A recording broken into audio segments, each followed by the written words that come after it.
Welcome to Stitching Tales, a podcast about all things sewing and what it's really like to run a sewing business, with your hosts Malena Järpe of Hazel Hand Patterns and Johanna Lundström of The Last Stitch. Hey Malena. Hey Johanna. How are you? Are you having summer feelings today? Yeah, we are. We are both wearing me-made knit tops. Mine is an old one. And yours is a new one, right? It's brand new. I sewed it, today is Wednesday, so I sewed it on Monday. And then on Tuesday I did the hems, because you can't do that in the same day, obviously. No. You have to save those, annoyingly, to the next day. No, I didn't have the machine there. So yeah, I am also wearing a me-made May, and this is I think an ongoing pattern. It's the Malva tee that I made into a boat neck, and the fabric I bought half a year ago or something, maybe more. I showed it on the podcast, and some people have asked every now and then, like, how's it going with that one? I was like, yeah, it's in the process. And now it's done, finally. And it took like no time to actually sew it, because I mean it just have a fold over neckline, so you don't even have to sew a neckband or anything. So it is super quick sew. So yeah, I'm wearing something I made. Yay for and you! Not a sample for a photo shoot or anything. This was just for pleasure, just fun sewing. So yeah, I don't know when that happened last time. Yeah, no, so nice. It's such a palette cleanser, right? Because when we're often talking about this, like, it's very easy to everything get like businessized, if that's a word. You know, you always monetize everything. Monetize, yeah, in some way or another. That it's gonna turn in some piece of content or a product or whatever. So yeah, it's so nice that it doesn't have to turn out to anything that you can apply in your business. And also, we did an episode a while back about alternative ways of sewing necklines on knits. And I remember you wearing a sample there where you showed how you did this really.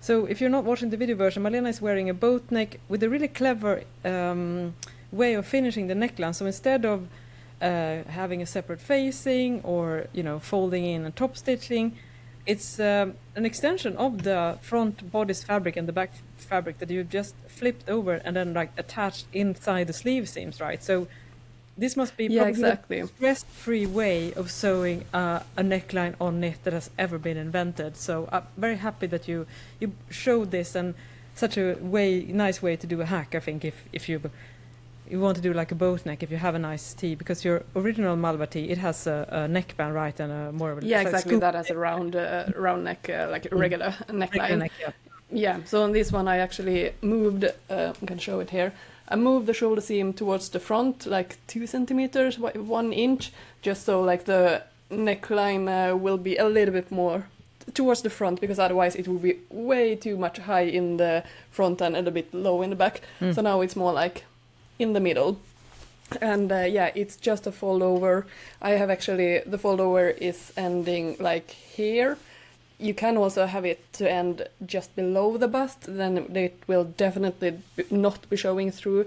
Don't have it like in the middle of the bust or height, because then you might see it a little bit easier, like it will show through. So either, I don't know, how maybe 10 centimeters wide, 4 inch something ish fold over, or like just below the bust. And the shoulder seam, I'm gonna show here. I actually have the sample that I sewed. I come prepared, So here you can see that the shoulder seam is moved forward, so the back neckline is actually a little bit longer, which is fine, because I mean the shoulder is forward also, so the neckline is a little bit longer than on your bodice on the back.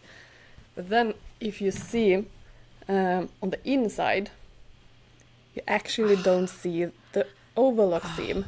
So that here is a so fold beautiful. over. Yeah, because then you don't see any like loose threads or anything coming out.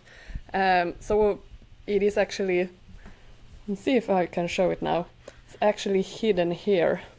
Right. So you basically sew the entire shoulder line is one continuous seam, and then you folded it over and back and enclosed the entire seam house inside that extension.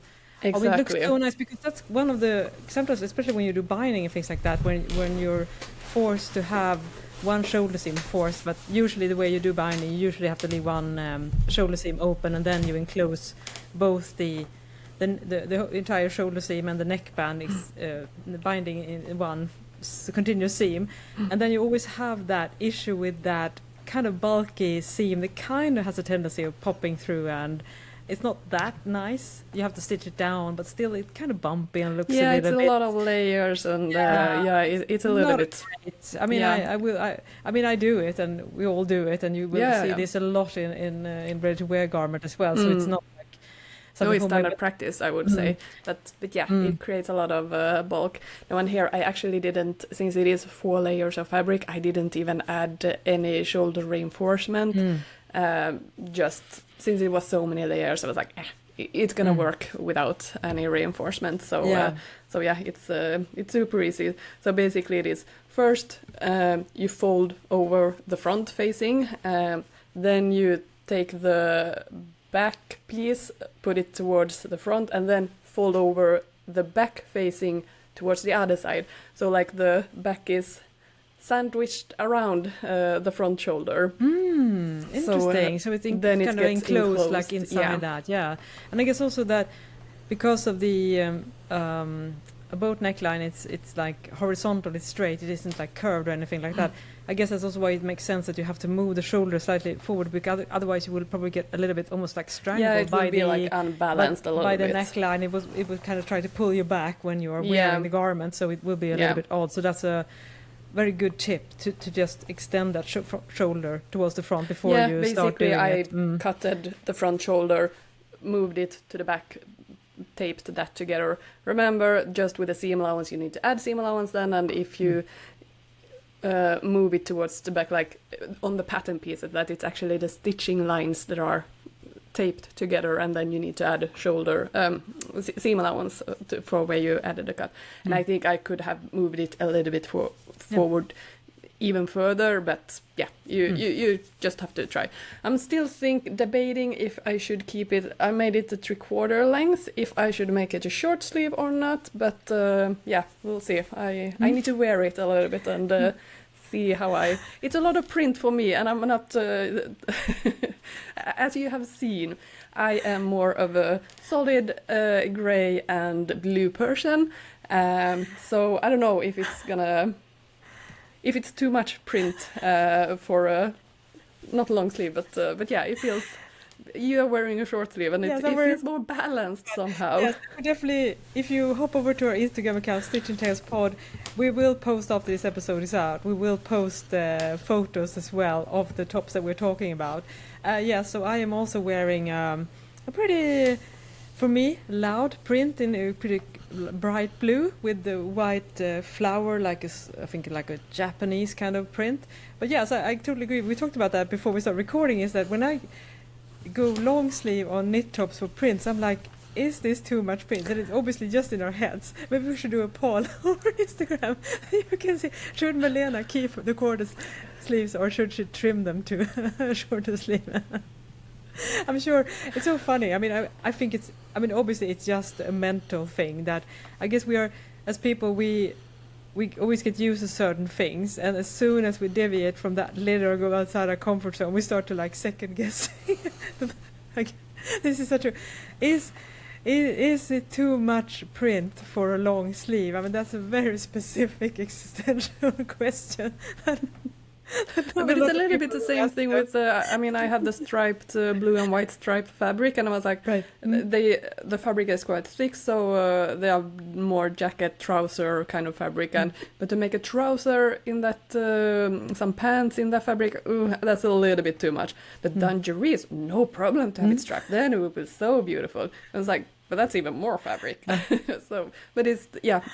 I think it's something, what are you used to seeing? So I think it's more getting used to it. And also, because I can think, I just realized that I work the same way. As you say, you either like go big or like not at all in a way when it comes to those prints, or just keep it back, because I have done a couple of wrap dresses in knit fabrics, and both these had really bold prints, bright colors, and if I had done a long sleeve t-shirt, I think I would have said no, I should have done it short. But as a wrap dress, I love the fact that it's like really bold, colorful prints, and I'm going to post a picture of that one as well, because it's not my colorway at all. It's black, but then it's like bright pink, bright yellow, bright green, like big flowers. So and I love wearing that. It's funny how some colors prints are suitable for one type of styles, but absolutely not the others. So it's it's really it's funny. Can someone explain why the brain works like that? Yeah, it's interesting. But yeah, we are 10 minutes in the episode. What are we going to talk about today? Well, we're going to talk about us, right? Yeah. What is happening with us? Yes, what is really happening behind the scenes? No kidding. But yeah, we are actually doing an update episode because it was a while back, and we usually talk a lot about sewing, but we also sometimes touch on the realities of having a sewing business and having a life in general and trying to navigate it all. So we thought it would be fun now that we are rolling into summer, and see what has been going on and maybe what we are thinking about into the fall. And I think you especially, you have had some things to think about, right? How much? Yeah. I mean, it's always, I don't know, last couple of years it always feel like I'm at a crossroad, like should I do this or should I have that in life? Like, very dramatic, but yeah, it's I have said yes to part-time employment for this fall, starting in September. So it's 50% at the bridal shop, both as a salesperson and as a seamstress. So yeah, that's a little bit weird going back to being employed again. Yeah, when was the last time you were employed?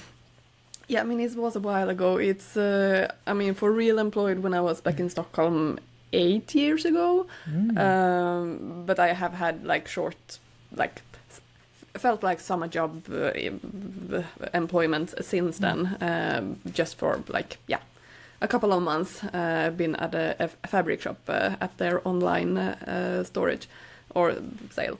But yeah, it's been a long time. But like the most I'm looking forward to is actually having a sammanhang, we say it in Swedish, like not community, but like a place where you belong. Yeah. So you just don't sit alone here in your office and see nobody, talk to no one during the day. I miss company. I come to that point now, and yeah, it will be great to actually get out and meet people again.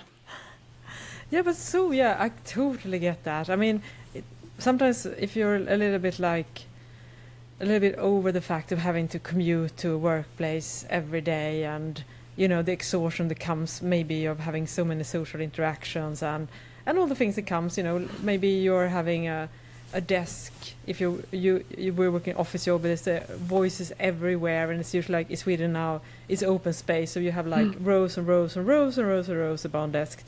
So it's very easy to think like, oh man, if I just could work more from home. And some people obviously felt like during the pandemic, when a lot of people had to or were able to work from home, something kind of shifted. But it's funny because I definitely think there's a connection between mental health and being alone too much, even though it seems appealing if you're a little bit over.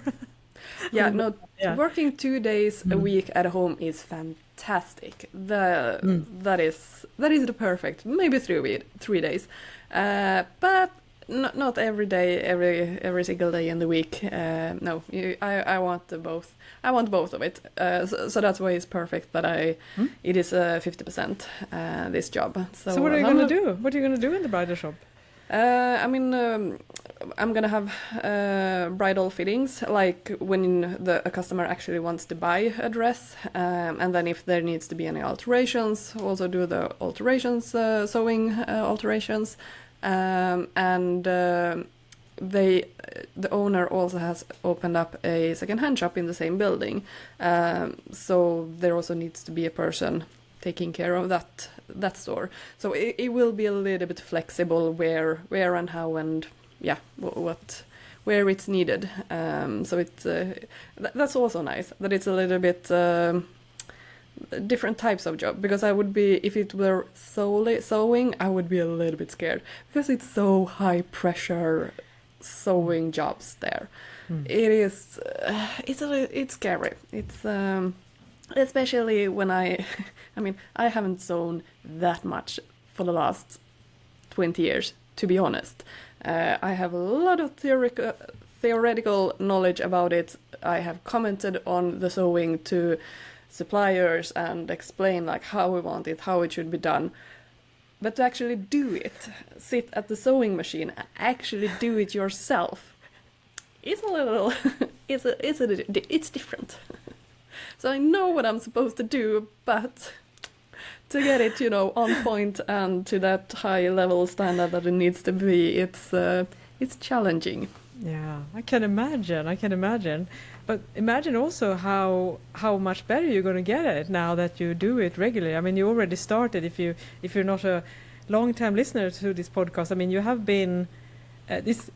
Let's do the backstory. It started with that you rented out a space for your sewing studio and your workspace in the same in the same building. Yeah, the same building, exactly. And that was about a year ago or something like that. Yeah, I think it was like October something, last October. So it's even not even a year. No. And it's so funny, like, we talk about that sometimes, where one of the, like, both exciting and frightening things about life is that you have no idea where you're going to end up. And the only thing you can be certain of is that it's not going to be where you thought you were going to be. Yeah. So imagine doing that. Like, okay, I need to, like, find a new space for my sewing machines and my fabrics, and having that not in my home, like a separation. And then less than a year later, you are now, entering a part-time work there.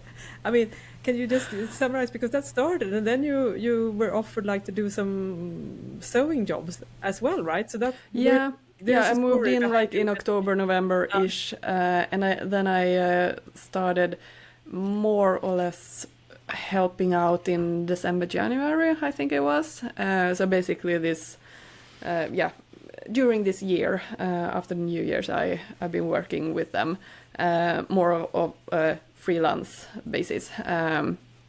So I mean, it hasn't been, I think I spent like maybe 1 day a week there in general, I would say. So it hasn't been like overwhelming or anything. I have kept it at a decent level, so I know I will be able to handle it. But yeah, this whole job felt like, we have an expression in Swedish, basically saying, I slipped on a banana peel and, slipped in on a banana peel and, whoa, look where I ended up. So yeah, I don't really know how it happened, but all of a sudden I'm surrounded by tulle and chiffon and lace.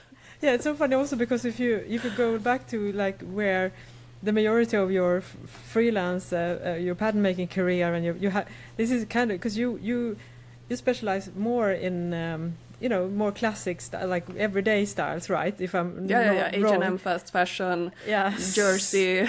So it's a I would say a pretty big step from like it's probably the opposite ends, the yin and the yang of everything. Like, so it's fascinating that you for the more casual wear you went. It's probably the most formal, high pressure thing you could have imagined. Yeah. It happened. It happened. Yeah. It happened.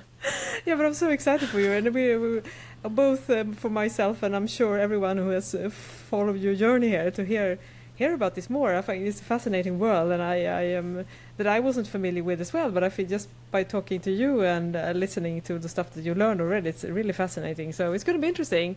But you plan to, so you have what like, if you had your dream work situation this fall, I guess you are doing more things than just the bridal shop. So Yeah, what as I are you said, kind of yeah. like vision or hoping for if you look forward like to the fall?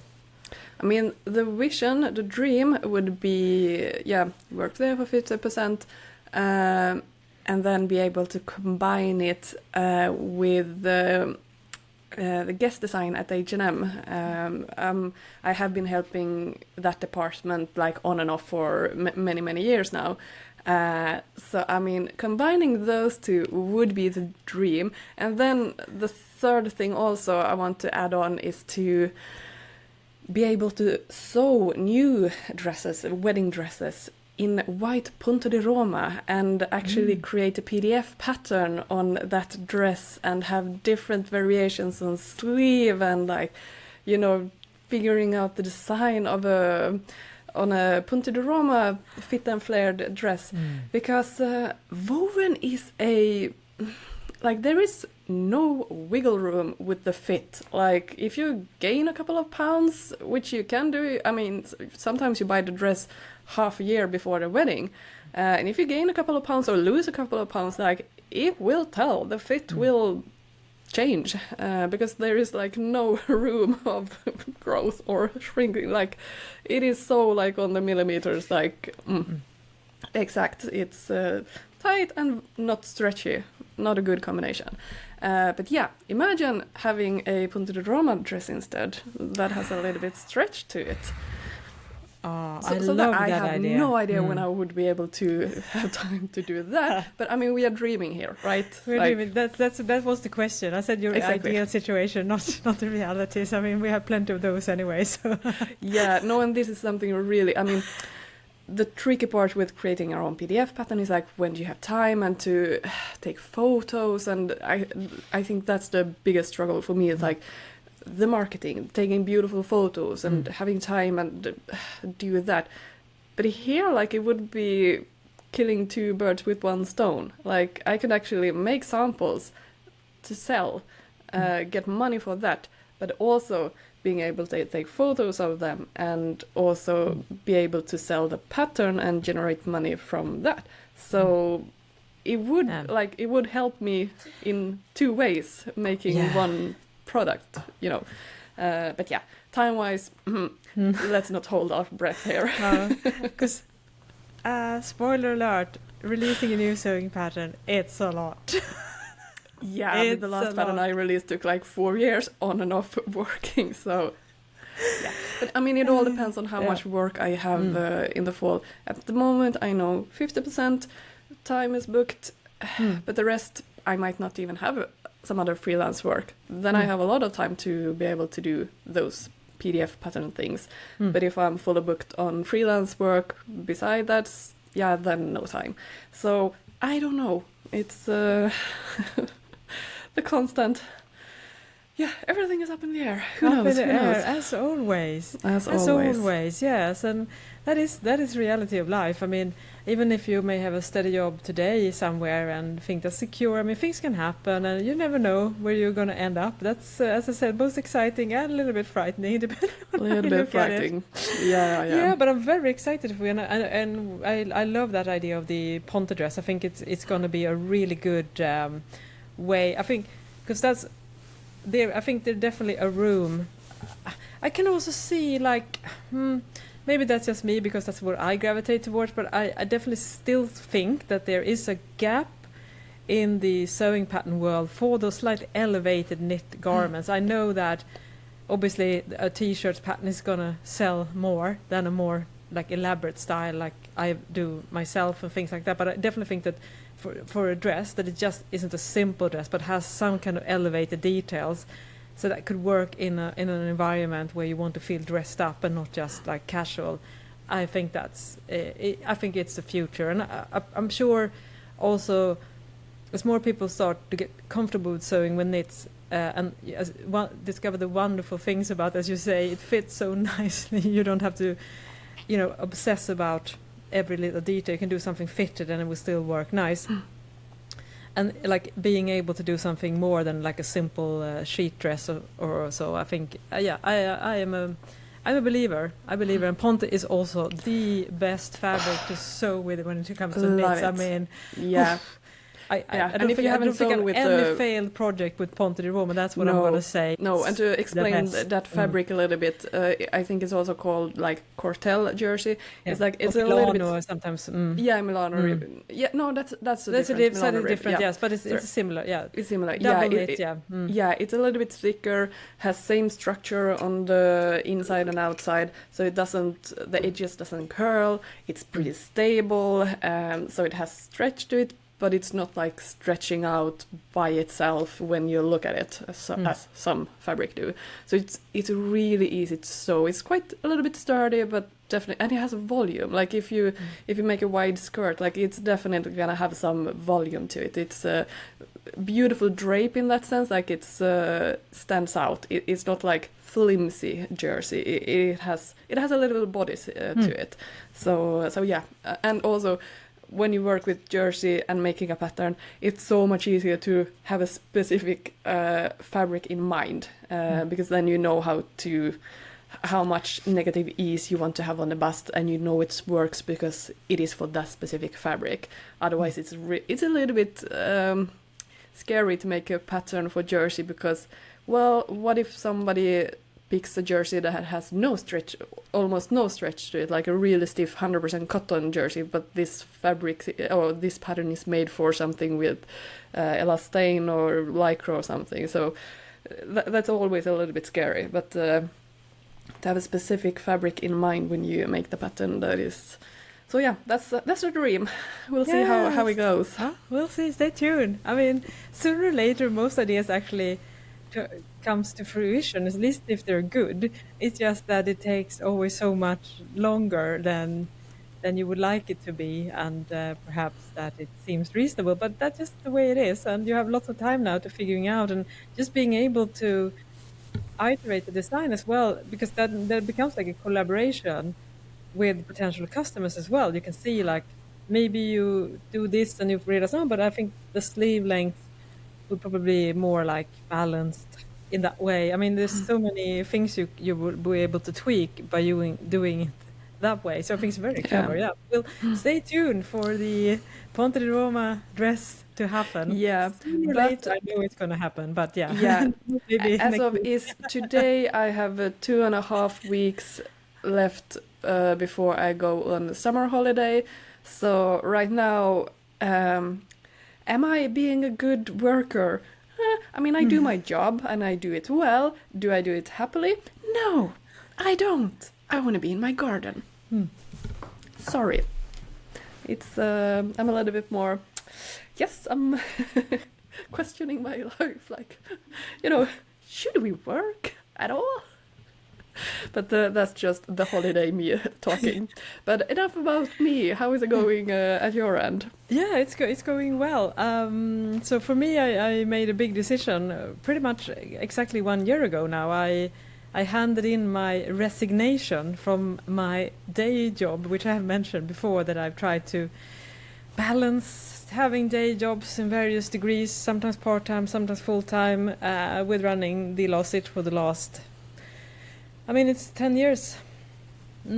It's been 10 years. It's been 10 really rough years from like a work situations thing. And I was at Crossroad last year because I went back after a bit of absence that I took to work on some bigger Lossage projects. And when I came back and I just realized, okay, I'm not able to get on this horse again. I think it's also an age thing. I mean, I'm turning 54 in a couple of months here, and I was like, I'm over the hustle. I mean, I'm over like having to straddle these things at the same time, and over having a lot of stress and a lot of anxiety around the fact that I feel like I'm failing at all places. But I mean, but at the end of the day, money is the thing that rules the world, so to speak. So it's not like I can just, okay, I don't want to work anymore at my day job, because I mean, the reason that I had my day job was that I didn't make enough money to take out a full-time salary from the Lossage. Otherwise, I would of course quit. I wasn't doing it for fun. I mean, So, and I think that's something that one has to think about. That even though that the fact that I have 4 books and we have a fifth books and I have like 10 sewing patterns. I have over 100,000 subscribers over on YouTube. I have 2 sewing courses, then in Mastery and Covers to Success that has done really well and sold a lot. In the hundreds, in both these cases, many hundreds.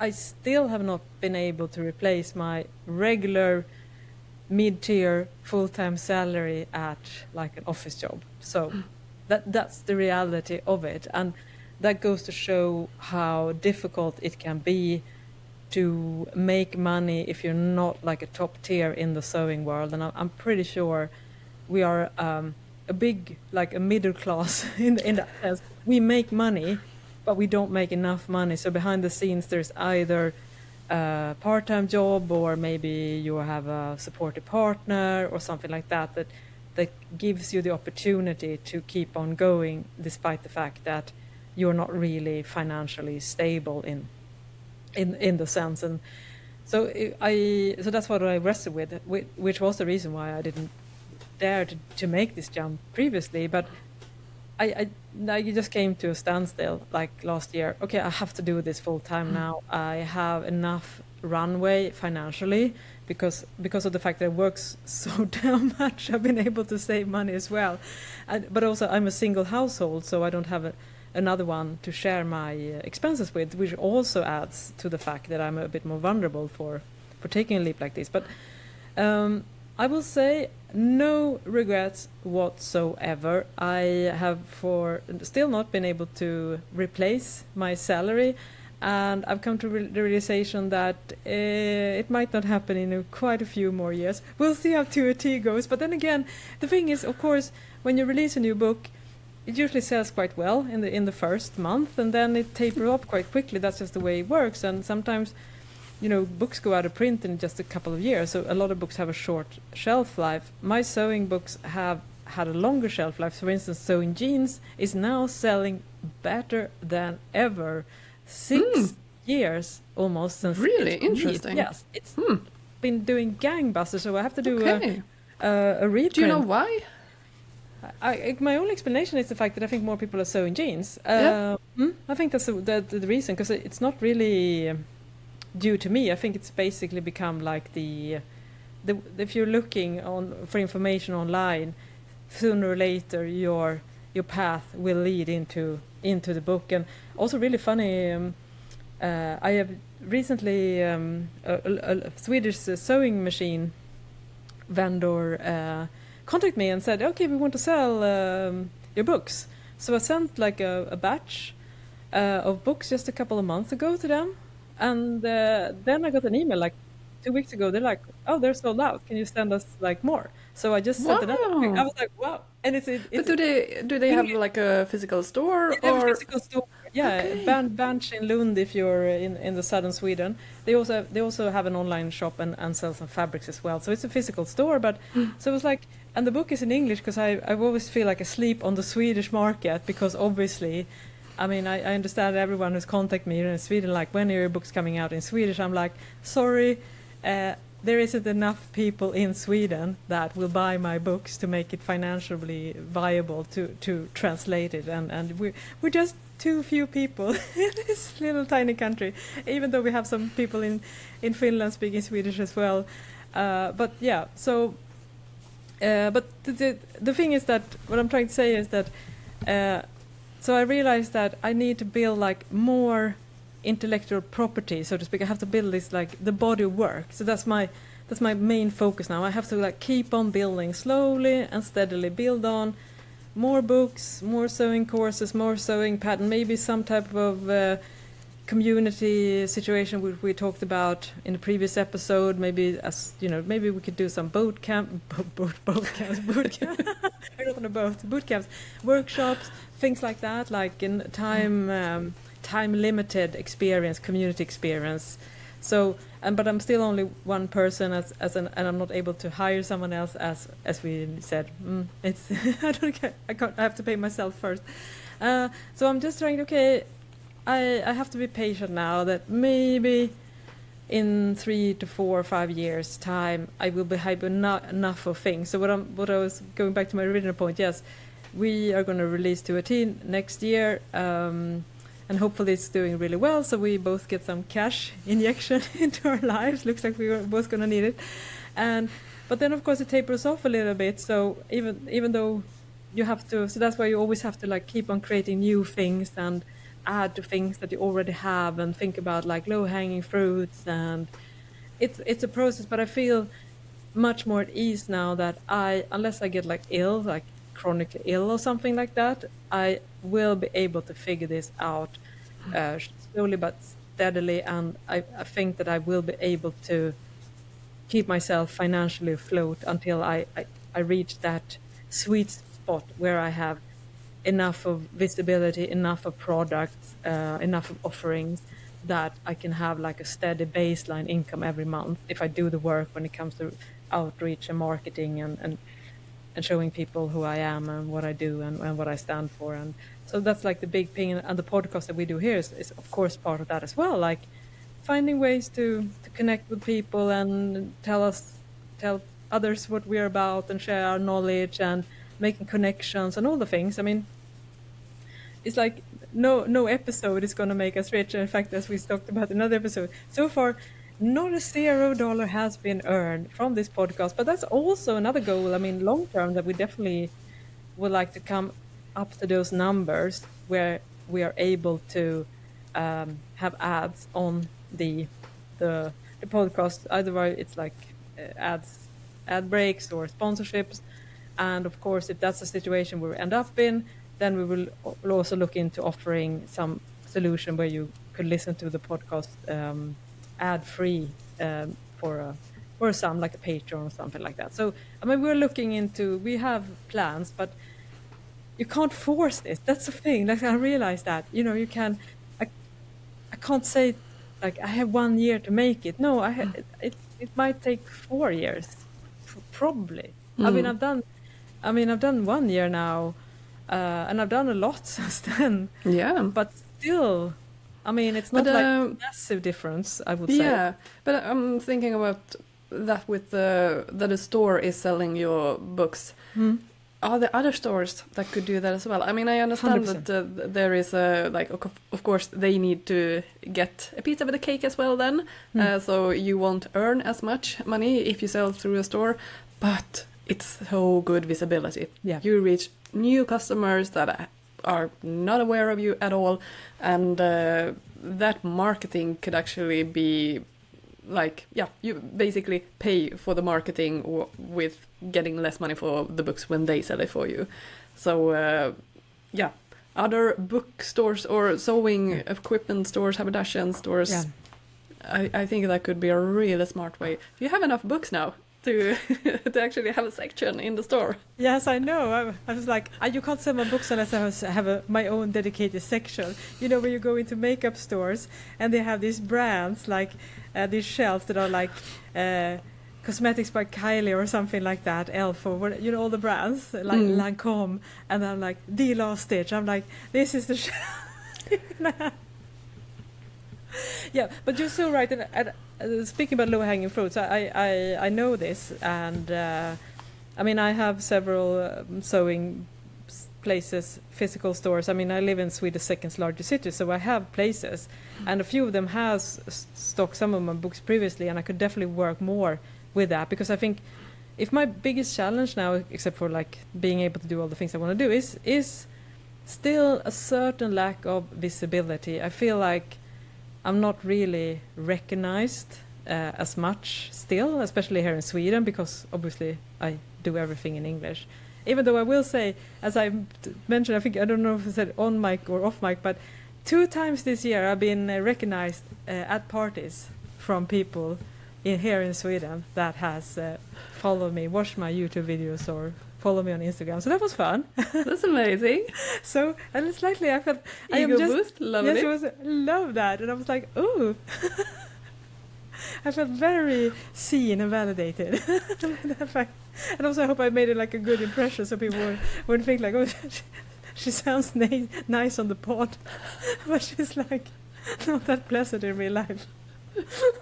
No, I mean, I know you both off mic and on mic. You are pretty much the same. Okay, good. Oh yeah, but like for me upcoming, I mean the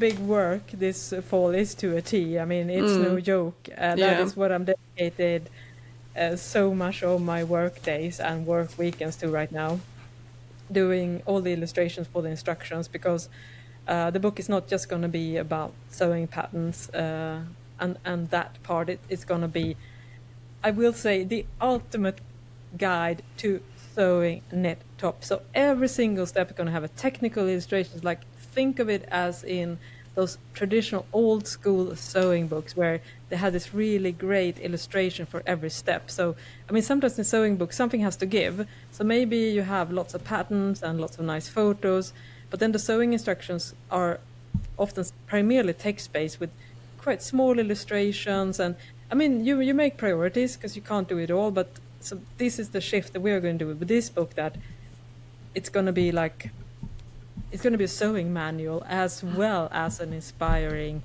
book about how to make your own t-shirts and those 5 styles that we set on. So that is like, I mean, I'm trying to do 6 pages a week, which is a lot. I mean, like some days I'm only able to finish illustration for 1 page, and then we have the instructions.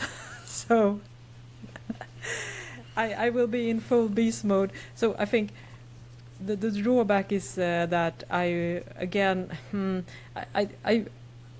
you always have to work on being the visibility and the marketing and the connection with people and telling everyone and find a new audience. I think that we'll have to. I can't do much new work there, but I feel like we have the podcast. I've been doing a regular newsletter now for almost a year, like every week. So I feel like, and I also have started a blog again, so I feel like I have a couple of ways at least. I mean, I maybe not reach too many new people, but I still feel like I have some type of like outward communication, which I think you have to do. I mean, you can't really sit in a cave and do a book for like 8 months and then expect the world to care if you haven't really told anyone about it during the time. I mean, that's a lesson you have to remember over and over again, even though sometimes you just want to hurry and just work. Like, it's this marketing department that we constantly are like, hey, where is it? Oh, it's us. Yeah, right, exactly. And why isn't that person doing the job? Yeah, but because they're so busy doing all the stuff behind the scenes that one feels, we always run towards comfort, right? And that's that's what's happening with me too. I feel much more comfortable, doing illustrations right now than maybe put myself out there and doing all the things. So yeah.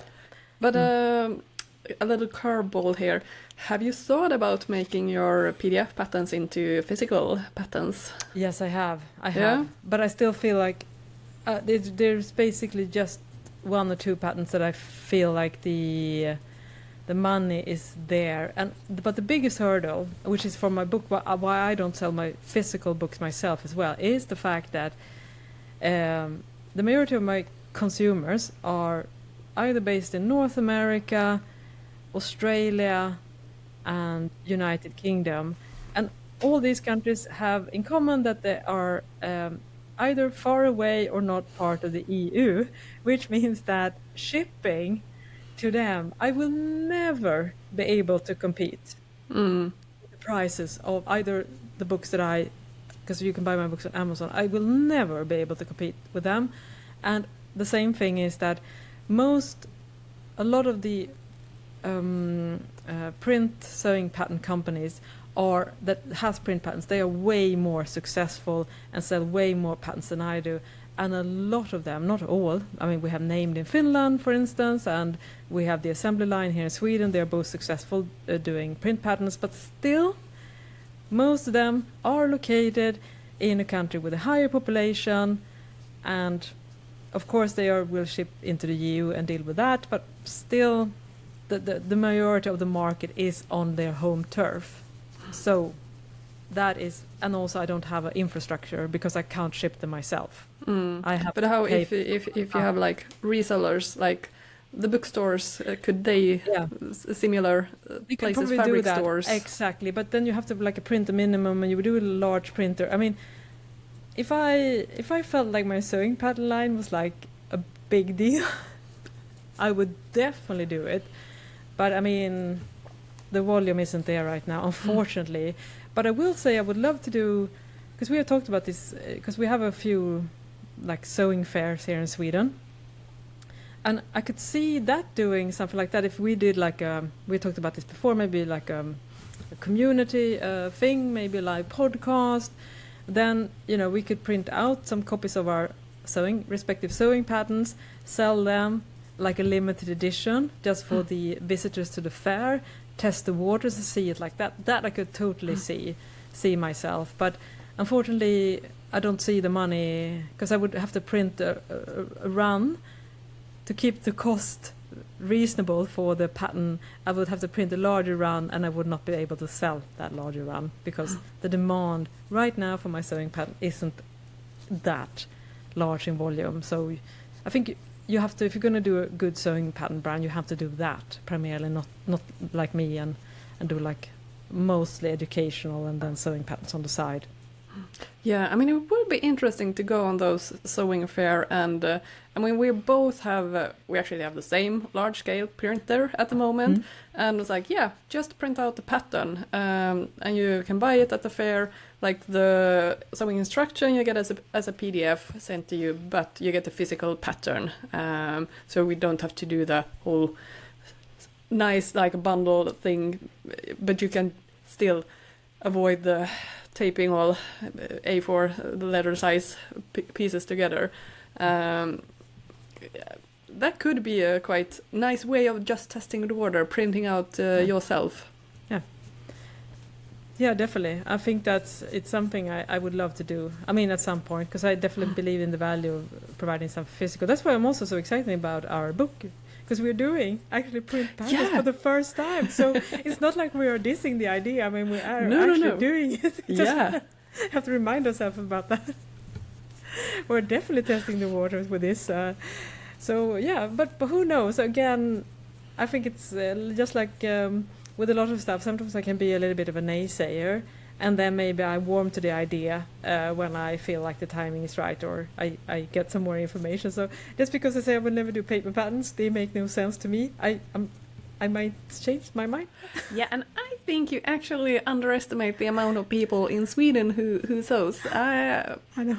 There are a couple of people here that actually sews, and on those fairs, the most comments, like general opinion that I see, what people think of them is like, it's just not enough for us sewing people. It's only yarns for those knitters. I'm not bitter at all, but yeah, there are less and less of bitter. They are taking over it. We need to fight for our space, and I think there is a demand. People are longing to actually see more sewing things happening. So, or have a workshop on those sewing fairs. I mean, the endless is possibilities, and I think this is the problem with having a business. It's not a lack of idea that is the problem. The problem is like, which one should I focus on? Right. Which one is the right one? Which one is going to move the needle forward and actually be the one that is, the thing? So it's that's the struggle. Decision fatigue is the thing. Yeah, it's so tricky because you can, and even though maybe people, you may like check with your community, test ideas, like you and I both do that regularly, like throw out ideas, get feedback, things like that. But even when people say, okay, this sounds like an excellent, I'm on it, I love the idea, even if that doesn't really there's no guarantee still, because there's still a purchase decision and you have to reach more people than maybe the kind of those people said, like clicked yes. So you have to reach, so it's very difficult to know how to which direction to go.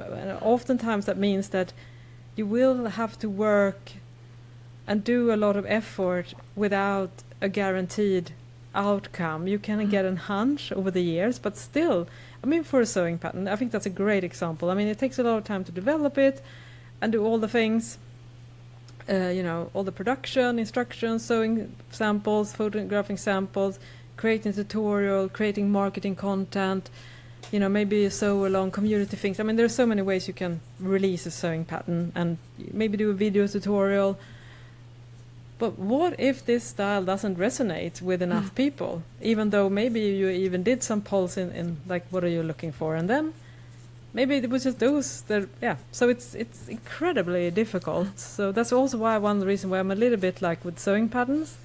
I never really I love doing them myself because I love designing clothes, and I love the challenge of designing elevated knit garments, which is what I'm focusing on. But still, it's the riskiest part of my business, how glamorous it might seem on the outside, but it's definitely not the biggest moneymaker in my business, and I'm pretty sure others have had similar experience that it's tricky to make a lot of money from a pattern that maybe cost like $15 before that's the expenses thing. and It taxes is. and things. I mean, I totally understand the customer point of view that it's a lot of money for a pattern and for a garment that you then will make.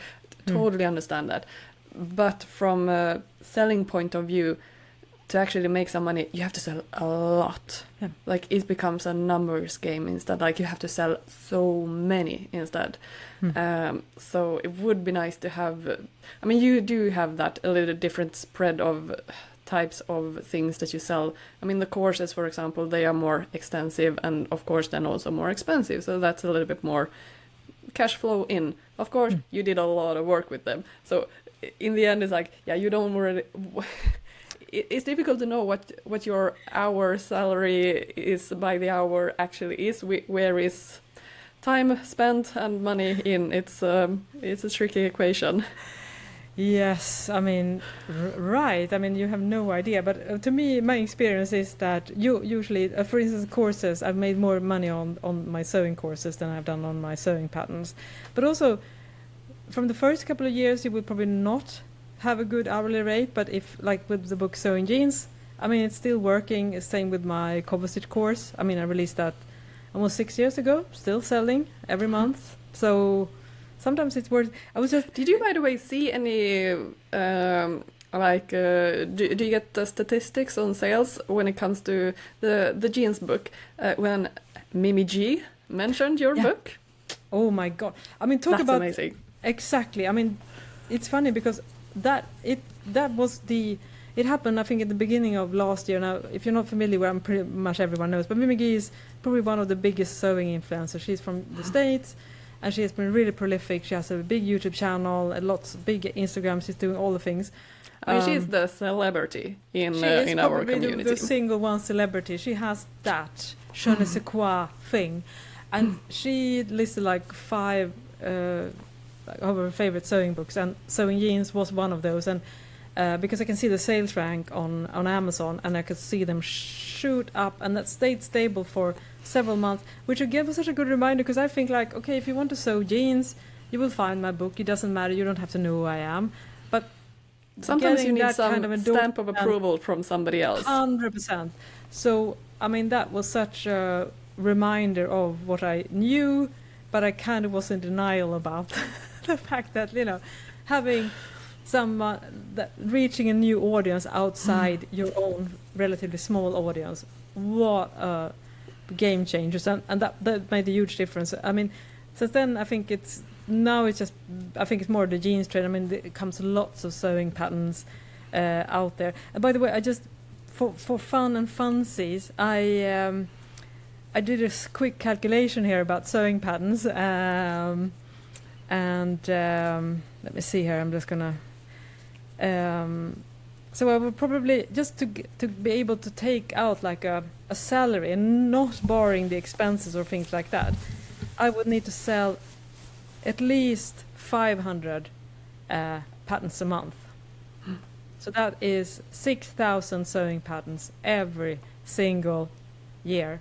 And imagine how many sewing pattern companies there is out there right now. So that's a good ballpark. If you're thinking about, okay, I would love to be able to launch a career as a sewing pattern maker. I mean, we're talking digital now. Of course, if you're doing print, you have lots of other expenses as well.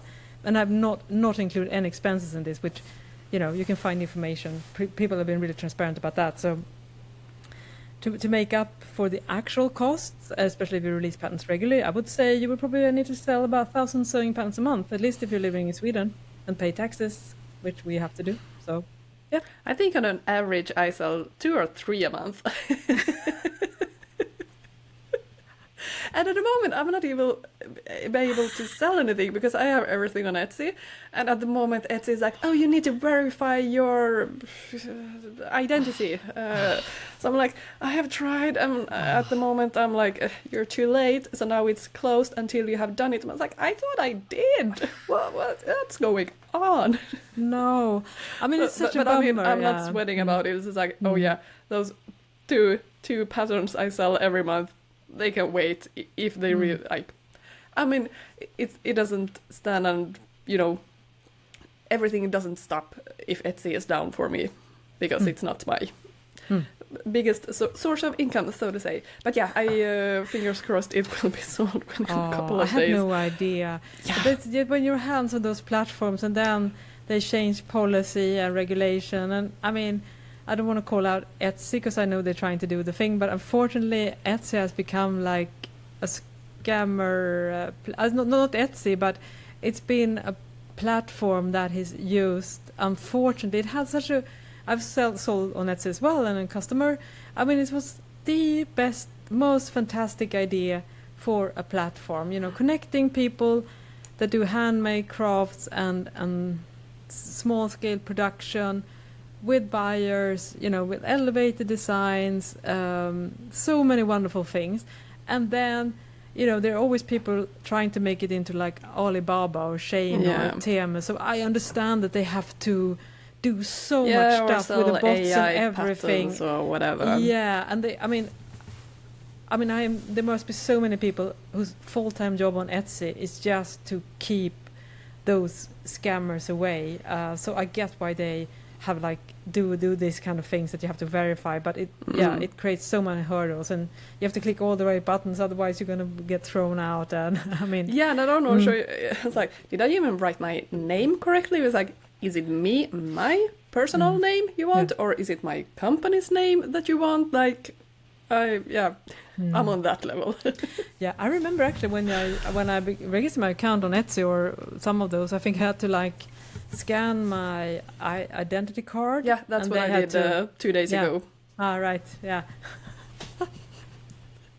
With my fabulous webcam, it was just like totally unfocused. Couldn't even read a letter. I was like, damn it.